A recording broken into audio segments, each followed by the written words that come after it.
Canadian author Malcolm Gladwell first unveiled his debut book, The Tipping Point, 25 years ago. It has since garnered massive critical success and was on the New York Times bestseller list for 8 years. Well, now a quarter century after the publication of that groundbreaking book, Gladwell has returned with a brand new volume that revisits those rules and ideas about how social epidemics and big ideas spread. And Malcolm Gladwell joins me now in studio. Malcolm, it's lovely to see you. Thank you for this. Thank you for inviting me. This book, I mean, it's fascinating. Revenge of the Tipping Point. Take me back to, you were at a point saying, you know what, I need to relook at it. A few little rewrites here and there. But then you ended up reading it. This, of course, is the new one. But then you ended up reading it and realizing, I've got to do this whole thing all over again. Yeah, I was intending my first book, The Tipping Point, which came out 25 years ago. Yeah. And I was going to do a kind of, silver anniversary edition, and got sort of halfway in and realized I wanted to do so much had happened. COVID, the opioid crisis, so many epidemics had kind of engulfed us in the intervening 25 years. Mm-hmm. I thought it made more sense to start over and write a new book. And you mentioned the opioid crisis, which you do touch on because it's an issue we need to be talking about, but it's not talked about enough. It's, as you were, talked about it being a part of that tipping point. Yeah, I'm astonished by how little attention we pay to this. In the United States, well over 100,000 people die every year of overdoses. And, for point of reference, the Vietnam War, which turned the country upside down, mm-hmm. It was 60,000 people over the length of the entire war. That's 6 months worth of the opioid crisis. Yeah. So and I didn't understand where it came from or why it lasted as long as it did, how it exploded. And so I really framed the book around, it begins and then really ends mm-hmm. with a kind of what I hope is a fresh interpretation of where that crisis came from. And to my mind, it is a classic epidemic, in the way that I described it in my first book. And we are delving into that here in Canada as well, with realizing it is affecting not only multiple communities across the country, but within provinces as well, where it is a massive epidemic.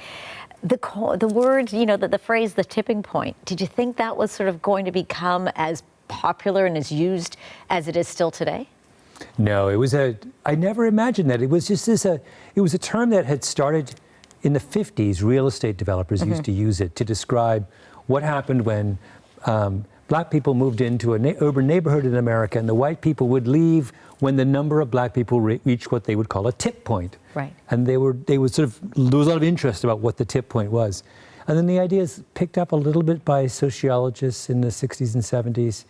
But I just read it and thought that's a really kind of interesting, evocative phrase. Yeah. And yeah, it just took off. And it's kind of taken off from there. But for you, though, now, as you mentioned, you've been able to sort of use it to talk about things that are of interest to you. But as you point out, also you question, and you talk about that even when it comes to education.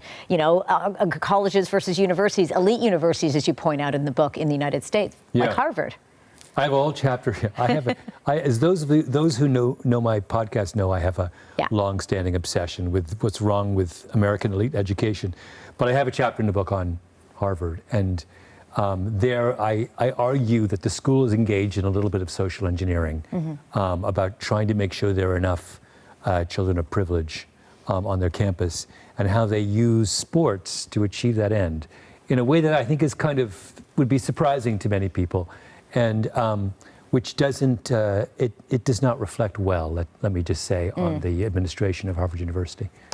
Some things that you don't necessarily talk about, that some would argue maybe is a tipping point. Social media, for example. Yeah, I always feel in my books that I should stick to the things that I know a lot about and where I'm contributing something new. And mm-hmm. I feel like there are so many people weighing in on social media. The world doesn't need Malcolm to weigh in on social media. But I think it would be interesting to see what Malcolm thinks about social media. Maybe later, but I thought they were, I have much more fun exploring pathways that have been neglected than I do exploring ones that are well-traveled, so. You're in what would call a very pivotal time in the United States, with an election just 8 days away. I know. Why do you think I'm hiding out in Canada?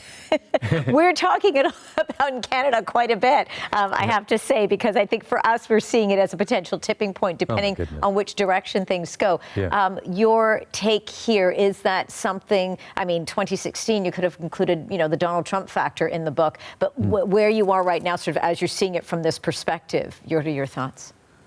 I mean, you're right. I think an enormous amount is at stake. And it's one of the, I think, I'm guessing, but I'm guessing that when historians look back at the 21st century in America, they will see this as a pivotal election, that the country has a choice about whether it wants to go down a road of kind of meanness and conflict and xenophobia, or in the other direction. As a Canadian of Jamaican heritage, I have a special affinity for Kamala Harris. My father, taught her father at the University of West Indies in the 1960s. That is fascinating. My mother went to school in the same town that her father grew up. Wow. So there's some family reasons, but I just love the idea of every Canadian and Jamaican should be cheering for this Canadian Jamaican to go all the way. Before I let you go, how has rewriting this book perhaps changed your perspective? But in turn, then, what are you hoping your readers, maybe even the ones that read the first book 25 years ago, are reading the second book? What are you hoping they're sort of going to get out of it? Well, this one, it's called Revenge of the Tipping Point, because this time around, I'm not so much interested in how epidemics can be a force for good. I'm interested in the flip side. How we can be more aware of the way in which institutions, people are using epidemic principles against us. So it is a little more pessimistic, perhaps, but then I think I wrote the first book in the late 90s. Compared to today, the late 90s were a bucolic time. Yeah.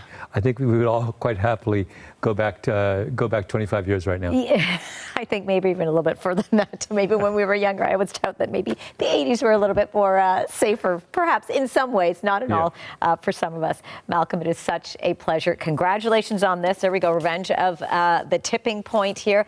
Malcolm Gladwell, it's been an honor. Thank you for this. Thank you.